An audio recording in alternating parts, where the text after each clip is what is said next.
Сайн мэцхэн үү? За хамтдаа 19 оны 11-ээс 15 дахь тестийг ажиллацгаая. 11. Бүдүүчид өгөгдсөн эргэтэнсрүүдийн ижил үргийг олоорой гэж. За ямар эргэтэнсрүүд өгсөн бэ гэсэн чинь Golgi аппарат, гөлгөр эндоплазмын тор, барзар эндоплазмын тор гэсэн 3 эргэтэнсэр өгөгдсөн байна те. Өгөгдлүүдийг харвал за A дээр ус төрөгчийн хит эслийг задлах гэж орж ирлээ. За ус төрөгчийн хит эслийг задалдаг энзим маань каталаз энзим гэсэн тийм. Тэгэхээр энэхүү процесс маань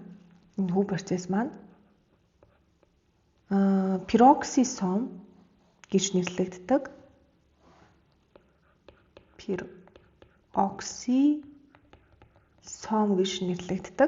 Эргэтэнсэрт явагддаг. Тэгэхээр А өгдөл угаасаа худлаа. За B дээр фотосинтез явуулна гэж байна тийм. За фотосинтезийг хлоропласт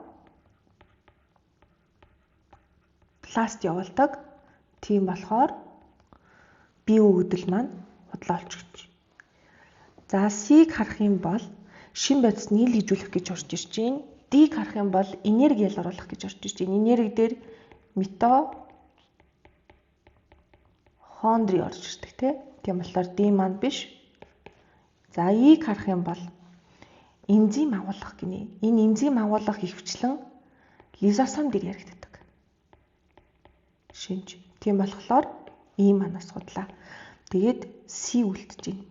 За C үнэхээр зөв хариулт ээж чадах уу гэдэг асуудал гарч ирэх гээд байна те. Энэ үнэхээр зөв үү гэдгийг хамтдаа шалгацгаая. За 11-р ангийн эргэтэнсэртэй нэг томоо хүснэгт байдаг. Тэрнээс хойш Golgi аппарат болон эндоплазмын торыг нь салгаад аваад ирсэн байгаа. За Golgi аппарат дээр харангуут үүргийн хэсгийг харангуут нүүрс ус нийлэгжүүлэхээс гадна эсийн бүрхүүлийн найрлагад ордог шүүрлийн үүрэгтэй гэдээ ороод ирж байгаа. Тэгэхээр нүүрс ус нийлэгжүүлэн шин бодис нийлэгжүүлэх процесс оролцдог гэсэн үг. Эндоплазмын торыг харангуут эс дэх нийлэгжүүлэх үйл ажиллагаанд оролцдог гэдээ ороод ирж байгаа. Тэгэд яг ямар төрлийн нийлэгжилд оролцоод байна гэхээр барзар эндоплазмын тор нь өөр дээрээ рибосом агуулдаг тийм болохоор энэ маань уурыг нийлэгжүүлдэг гэсэн үг. Үлдсэн тэр өөх тос инээдэрэн гөлгөр эндоплазмын тор дээр орж ирнэ гэсэн үг байхгүй юу? Тэгээ нүүрсний солилцоонд оролцдог. Тэгэхээр яалтчгүй одоо C өгдөл маань шин бодис нийлэгжүүлэх гэдэг энэ C өгдөл маань манай Golgi аппарат, гөлгөр эндоплазмын тор, барзар эндоплазмын тор гэсэн гурвууланд нь тохирсон шинж чанар болж байна. Тэгэхээр зөв хариулт болж таарч байна. За энд ямиг яаж мэдхүү гээд Golgi аппаратын энгийн зургалсан зураг. За мөн дээрээс нь электрон микроскопоор хэрхэн харагддаг вэ гэдгийг оруулж өгсөн байна.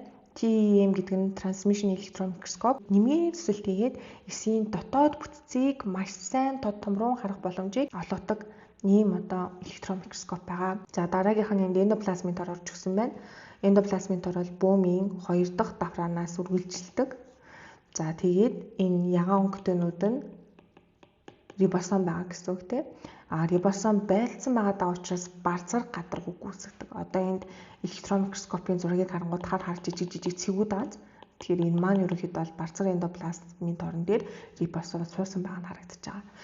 За энэ хажуудалд нь болохоор зэрэг далайн нөгөө шүр шиг харагдаж байгаа сте тийм.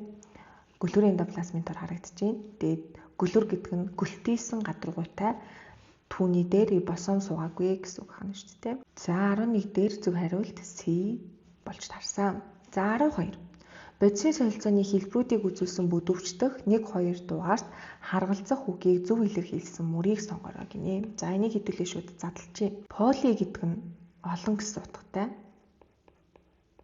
Мер гэдэг нь хэсэг гэсэн утгатай. За олон хэсэг буюу цугтаа энд салаагүй ингээ бөөнөр байгаа даа. Цугтаа байсан нүхдүүд маань 2 дугаартай үйл явцаас болоод сална. Ингээ салаад үүссэн нэг хэсгүүдийг моно буюу нэг, мер буюу хэсэг. За дээр дурдсан болохоор товчилжээ. Тэгэхээр олон жижиг хэсгүүдэд нөгөө нэгдмэл байсан молекул чинь задрна гэсэн үг. Тэгэхээр 2 дугаартай үзэгдэл бол задрал ахна. За 1 дугаартай нь юу вэ гэхээр тус тустай байсан мономерууд маань нийлээд хоорондоо химийн холбоогоор холбогдоод полимерийг үүсгэж байгаа. Тэгэхээр 1 дугаартай хэсэг маань нэгдэх урвал явагдчихжээ. За дараагийн хэдүүлэнгийн анзаарч харах зүйл нь энд энерги дурддагдсан байгаа. Тэнгууд задралын процессын дүнд энерги гадагшаага ялгарч ийн. Нийлэгчлийн процесс энергийг шингээж. Яагаад задрал энергийг чөлөөлдөг вэ гэхээр хоёр цугтаа байгаа молекулын хоорондох химийн холбоо нь тасарна гэсэн үг тийм. Тэнгууд тэр химийн холбоон дотор шингэсэн байсан энерги маань чөлөөлөгдөж гарна гэсэн үг байхгүй юу? Эсвэргээрээ тусдаа байсан молекулуудыг хооронд нь нэгтгэж барихын тулд тэнд химийн холбоо үүснэ. Ингэж химийн холбоог үүсгэхийн тулд гаднаас энергийг шингээж өгдөг. Тийм болохоор яг ийм метаболизм дээр задрал болон нийлэгжлийн хэсэг дээр нь энерги шингэсэн байгаа ялгарсан байгааг дүрсэлж өгдөг. За ABCDE-г харах юм бол эхний A дээр ижилсэх, ондооших, B дээр болохоор байрын сольчиж, C дээр метаболизм, катаболизм гэж ороод ирсэн байна. За C өвдлийг харах юм бол метаболизм гэдэг маань бүхлээрээ бодисын солилцоо гэсэн үг байхгүй юу? Бодисын солилцоо. Тийм учраас нэгийг дангаар нь бодисын солилцоо гэж болохгүй те. Эн чинь зөвхөн нэгдэх урвалыг л харуулж байна. Тийм болохоор C бол худлаа болчихж байгаа. За D дээр ижилсэх анаболизм, E дээр катаболизм, ондооших гэдээ ороод ирчлээ. За тэнгууд зөрчнөөс гадна энд яаж ийнэ гэхээр одоо нэг солилцсон байгааз уул нь ондооших ижилсэх хоёр маань хоёр ингээ хос гутал шиг хамтдаа байх хэвээр катаболизм, анаболизм маань бас хамтдаа яригддаг байхгүй. Тэгэхээр автоматар D хоёрыг хасчих. Яг энэ тохиолдолд A, B хоёрыг харъя те. Ижилсэх. За ижилсэх гэдэг утгаа бодох юм болоо тус тусдаа молекулууд маань хоорондоо нийлээд тэгээд нэг бүхэл болно. Энэ процессыг ижилсэх гэж нэрлэв. За ондооших. Цугтаа байсан молекулууд маань салаад тус тусдаа молекулуудыг үүсгэнэ. Тэгэхээр энэ бол ондооших процесс. Манай зөв хариулт яалтчгүй E болж тарж байна. Одоо тэгвэл бодисын солилцоо гэдэг бол те задрал нийлэгжлийн дүн одоо ингээ цогц процесс. Катаболизм гэдэг маань одоо 6 анхааралтай ажиглах юм бол бүхэл том молекул маань задарсан байна те. Тэгээд жижиг молекулуудыг үүсгэж байна. Тэгэхээр катаболизм гэдэг бол задралын процесс. За энд энерги ялгарч байгааг дүрсэлсэн байна. За эсрэг талд болохоор зэрэг жижиг молекулууд маань гаднаас энергийг шингээгээд нэг бүхэл том молекулыг үүсгэсэн байгаа тийм тийм. Тэгэхээр энэ бол анаболизм буюу нийлэгдэх процесс байх нэ. За 12-ийн A нэг нь ижилсэх, хоёр нь ондооших процесс байлаа. 13. Глюкоз болон уургийг дараах урвал илрүүлэхэд үзүүлэх хөнгөний өөрчлөлтийг зөв тодорхойлсон мөрийг сонгоорой гинэ. За эхний мөр дээр глюкозыг бенедиктийн урвалжаар таньсан байна. Дараагийнх дээр уургийг бьютийн урвалжаар таньж өгсөн байна. За бенедикт дээр хэрвээ тухайн дээжинд ангижруулагч сахар их байх юм бол тухайн дээж маань улаан улбар шарангуйтай болдог. Тэгэхээр энэ дээр та хэд маань ерөөсөө л улаан улбар шарангуй бодно гэсэн үг хань тий.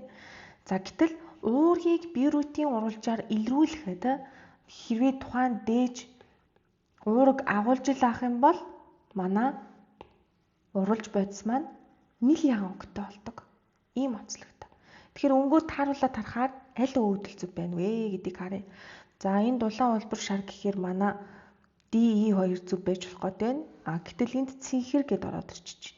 Энд ягаан хөх ягаан гэж ороод ирж байна тий. Тэгэхээр түрүүн хэлсэнчлэн нийл ягаан өнгө үзүүлдэгэ гэж багш нь хэлсэн учраас манай зөв хариулт E болж өгч. За дээдлийн хэдийг шууд дарчий. Энд хөх ягаан, цэнхэр ягаан гэхээр үүсгэж байгаа өнгөнүүд нь уусаа зөрчиж байгаа болохоор A-ээс D хүртэлх хөвгөлүүд худлаа гэсэн үг. За одоо тэгвэл бенедиктийн урвалж гэдэг чинь яг юу хэлээд байгаа юм бэ гэдэг онлын ухтгана авъя. За бенедиктийн урвалж гэдэг бол ангижруулагч сахарыг илрүүлэхэд ашигладаг ийм тусдаа урвалж бодис байна. За ангижруулагч сахар гэж яг юу хэлээд байгаа юм бэ гэдэг асуудал гарч ирж байгааз энд орж ирж байна. Зарим сахар тухайлбал глюкоз нь ус төрөгчийг өөрөлдөх юм бол электроныг бусад нэгдлүүд рүү шилжүүлэх чадвартай тул ангижруулагч сахар гэж нэрлэдэг байна. Тэгэхээр электрон шилжүүлэх чадвартай моносахар зарим дисахарууд маань ангижруулагч сахар гэж явдаг. За тэгтэл Бенедиктийн уралж гэдэг маань яач вэ гэхээр одоо энэ доотлын зургийг харах юм бол альдоос орж ирсэн байна те.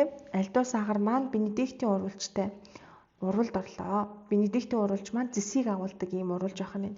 За ингээ уралд орсон чинь ямар өөрчлөлт гарсан бэ гэхээр энд өөрчлөлт орсон байна. Таад маань харж байна уу?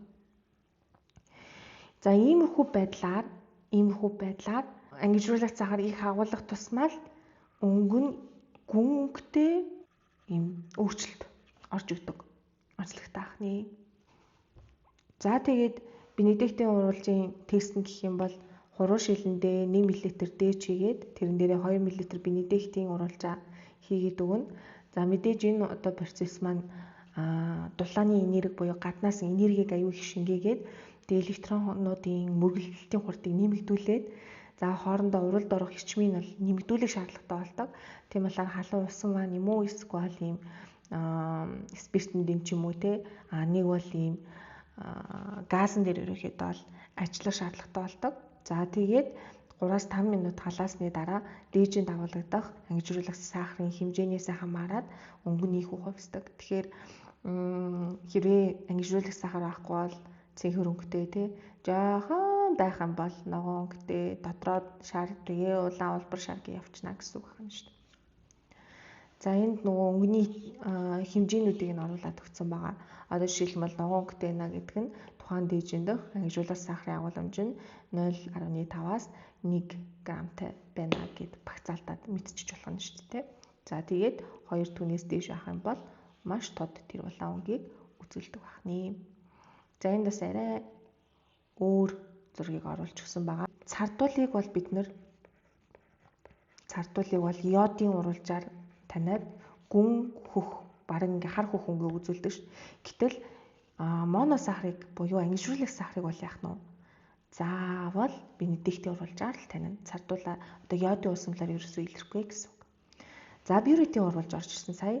За бюретийн уралжаар бид нар уургийг илрүүлдэг байгаа. Тэнгууд энэ уураг байгаа дэжинд яаж өнгөн ингэж нийлээгаа өнгөтэй болдог вэ гэхээр тухайн энэ бюретийн уралж бас зэс агуулсан мааз энэ зэс нь амин хүчил хоорондын пептидийн холбоондох амин бүлэгтээ очиод комплекс үүсгэждэг. Тэгээ энэ хүү үүсгэсэн бүтц нь нийлээгаа өнгийг хэдүүлээд үзүүлнэ гэсэн үг байна. За энэ дээр ерөнхийдөө бол зэс болгон тэр амин бүлгүүдийн хооронд те одоо жишээлбэл энд нэг амин хүчил энэ дараагийн амин хүчил гэдэг ингээд явж ин гэсэн үг шүү дээ. Тэнгуудаа эхний амин хүчлийн карбоксил бүлэг дараагийн амин хүчлийн амин бүлэгтэй пептидийн холбоор холбогддог те. Тэнгууд яг тэр пептидийн холбоодох энэ амин бүлэгтэйгээ очиод холбогдсон байгаа. Ингээд холбогдсон байна. Ингээд. Тэгээ үүсгэсэн энэ комплекс нь бидний нүдэнд ингээд ил тод харагдах хойц өнгөний өөрчлөлтөнд ордог онцлогтой. За энэ дээр дээж болоо. Дээжин дээрээ ерөнхийдөө бюретийн уралжаа хийж өглөө. Тэгээд хэр зэрэг уурга багасаа хамаарат өнгө нь өөрчлөгдөнө гэдгийг бол харуулж өгчээ. За 13-ийн зүг байлаа. 14. Зураг дээрх 1-3 дугаартай бүтцийн хэсгүүдийг зөв нэрлсэн мөрийг сонгоорой гэж. За хэдүүлээнд амьтны физиологи тэр дотроо зүрхний бүтэц ороод ирлээ. За зүрхний бүтцийг харах юм бол энд манай тосгоо руу тарагдаж байна тий. За доотлын хэсэгт манай ховд руу тарагдаж байна. За энтэй тал нь баруун тал гэж явна. Энтэй тал нь зүүн тал нь гэж явна. За ингээд ерөнхий зураглалаа ингээ гаргаад харчээ. Гэтэл хэдүүлэнгээс асуугаад байгаа 1, 2, 3 дугаартай хэсгүүдийг харахаар 1 дугаартай хэсэг маань эндээс гараад 3 салаалцсан байгаа. Тийм болохоор 1 дугаартай нь гол судас болж таарч байгаа. Тэгэхээр B юу эсвэл D юу те. Титэм судастай хүмүүс андуурдаг. Титэм судас нь яг зүрхний гадуур нь байрлсан судас шүү. Зүрхийг өөрийг тэтгдэг судас. Харин зүрхнээс гарсан байгаа биелүү бүх цусыг ингэж шахах үүрэгтэй судас бол яалтчгүй гол судас. Тэгэхээр 1 дугаартай маань гол судас. За 2 дугаартай хэсэг хаана байрлсан бэ гэсэн чинь энэ тарагдаж байна те. За байрлал нь зүүн ховдол дээр гол судасны яг энэ үзүр хэсэгт харагдаж байна шүү дээ. Тэгэхээр тал саран хавтлаг биш тарна. Гол судсан дээр байгаа учраас. За дараагийнх нь болохоор зэрэг дараагийнх нь бүтцэн 3 дугаартаа энэ хэсэг орж ирж байна те. Тэнгууд энэ хэсэг маань хэдүүлээ зүүн талнаа гэд түрүү ярьсан байгаа. Тэгээд доотлол нь учраас мэдээж ховдол болно. Тэгэхээр энэ бол зүүн ховдол. Тэгэхээр манай зөв хариулт яалтчгүй би өгдөл зөв болж байна. За энд 3 хавцас тавхлаг гэх худлаа ороод ирчлээ шүү дээ тий. 3 хавцас тавхлаг хаана вэ гэхээр энд орж ирж байгаа. 3 хавцас тавхлаг. Энд болохоор зэрэг 2 хавцас тавхлаг орж ирнэ. Тэгэхээр хавцас тавхлагууд яг зүрхний энэ дотор талд байлж байгаа хавхлагууд ахна энэ. Уушигны артерийн судас болон гол судсан дээр тал саран хавхлагууд байрлаж идэг юм онцлогтой. Энд манай тал саран хавхлаг, энд манай тал саран хавхлаг байна гэсэн үг байна тий. За энийг дахиад төвшин байрлалыг харуулъя. Энд тал саран хавхлагууд байна. За энд тосгор ховдлын хооронд хавтас тавхлагууд байгаа шүү. Тэгэхээр зүрхний хөвгццийг маш анхааралтай хараарай. За ямын яаж мэдхүү гэд зүрхний байрлалыг багшинд оруулж өгсөн байна. Цэежний хүндийд зүүн талын уушгийг шахаж байрладаг учраас зүүн талын уушиг маань 2 дэлбэнтэй байдаг. Баруун тал нь 3 дэлбэнтэй байдаг онцлогтой тий. Тэгэхээр олон дэлбэнгүүдэд хуваагдсан уушигны энэ өрмөц бүтэц бол агаарыг ингээд жигэд тархаагаа ташигтай амьсгалахад хамгийн ингээд эволюцийн явцад зохилдсон бүтэц болж таарж байна. За тэгээ гадуураа мэдээж өнгөлцөг буюу хальстай энэ маань зүрх цохилох үед үрэлтээс за бусад эд хэрэгтэнтэй үрэлцэж гэмтэл үсгээс хамгаалдаг ийм хальс байгаа. За энэ хэсэгт өрс харагдаж байна. Цэежний хөндий болон хэвлийн хөндийг тусгаарлан мөн дээрээс амьсгалын хөдөлгөөн хийхэд оролцдог ийм бүтэц байгаа. За энэ дөрөв хэлсэнчлэн энд харагдаж байгаа энэ суцууд маань титэм суцс гэж явдаг. Тэгэхээр зүрх хичнээн өөрөө цустай ч гэсэндээ нөгөө загасчны мөр усгүй гэдэг шиг зузаан хантай учраас доторх цус нь төдийг зүрхийг тэтгэж чаддаггүй. Тийм болохоор гаднаас нь бүхэлдэн ингэж тэжээлээр хангахын тулд судас ингэж бүсэлж авсан байдаг. Тэгэхээр энийг титэм судас гэж нэрлэдэг байгаа. Харин билүү цусыг шахах үүрэгтэй энэ том судас бол гол судас ахны. За цааталт нь цэнхэр дээд хөндийн үе нь орж ирж байна. За энэ доор болохоор зэрэг уушигны артерийн судас орж ирж байгаа жишээтэй. За зүрхний хөндлөн огтлыг харуулж өгсөн байна тий. За энэ хэсэгт зүрхний дотоод бүтцийг бүхэлд нь ерөнхийдөө бол харуулсан байгаа. Маш товч тайлбарлах юм бол тосгорууд харагдаж байна. Ховдлууд харагдаж байна. За баруун болон зүүн тал руу хувааж байгаа таславч харагдаж байна. Тэгэхээр энд ийм бүтэн таславч байгаа учраас баруун талд байгаа венийн судас цус зүүн талд байгаа артерийн цус хоорондоо холилддоггүй. За түрүүн хэлсэн нөгөө тасалгаа хоорондын 3 болон 2 хавцад хавхлагнууд харагдаж байна. Тэгэхээр хавхлаг гэдэг бол цусыг нэг чиглэлд урсгах зориулттай бүтэц аа.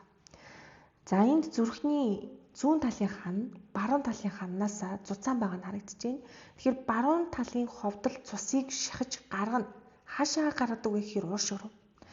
За зүүн талын ховдол цусыг шахаж гаргана ингэхдээ бүх бие рүү. Тэгэхээр зүрхнээс уушиг хүртэл явж байгаа зам, зүрхнээс бүх бие рүү тарж байгаа зам. Энэ хоёрын аль нь урт вэ гэхээр мэдээж бүх бие рүү явж байгаа цусны ихэргэлт мэдээж илүү урт замтай тий. Тийм болохоор зүүн талын хан маань зузаарсан байдаг. За дараагийнх нь зүрхний бүтэц дээр за энэ дээд болон доод хөндийн вен мэдээж харагдаж байна. Энэ шар хэсэг өнхөлцөг хальс харагдаж байна. Энэ тараа баруун талын ховдол Аз баруун талын ховдлоос уушигны артерийн судас гарсан байна. За тэгтэл өнгөн цэнхэр өнгөтэй Аз тий. Уул нь хэдүүлээ артерийн судас чинь улаан өнгөтэй байдаг гэж үздэг шүү дээ. Гэтэл энэ цэнхэр өнгөтэй Аз. За тэгвэл яагаад ийм цэнхэр өнгөөр дүрслэгдсэн байна вэ гэхээр тухайн энэ артерийн судасаар венийн цус урсж байна гэсэн. За яагаад вэ? Хэрвээ энд венийн судас байсан бол венийн судас маань маш нэмгэн хантай шүү дээ. Тийм болохоор зүрхнээс шууд шахагдж байгаа тэр өндөр даралттай цусыг хүлээж авал угаасаа зад төрсөн тий. Тийм болохоор энд угаасаа венийн судас байх боломжгүй. Энд артерийн судас байна. Нэгдүгээр. Хоёрдугаарт гарч байгаа судас артер, орж байгаа судас венийн судас байдаг. Тэгэхээр яалтчгүй уушигны артерийн судас энд орж иж тарах гэж тий. За уушигны артерийн судасаар зүрхнээс венийн цус гарлаа. Уушигт очоод артерийн цус боллоо. Өөрөлдмөл хүчил төрөгч авсан байна те. За буцаад зүрхэндээ орж ирэхдээ зүүн талын тосгуурт орж ирнэ. Ингэхдээ уушигны вений судсаар орж ирдэг. Тэгэхээр энэ хоёр захад байгаа энэ жижигхэн сэртэнгүүд маань уушигны вений судас ахна шүү дээ. За вений судсаар орж ирэнгуудаа цаашаага гол судасны тал саран хавхлаг нэгдээд нөгөө хавтас тахлууд маань хаагдаад ингээд гол судсаар цус маань гарч явна гэсэн үг. За энийг 8 дахь ангийн сурах хүчгээсээ цусны их баг эргэлт тэгээд зүрхний бүтцийн аягүй сайн харах шүү хүмүүстээ.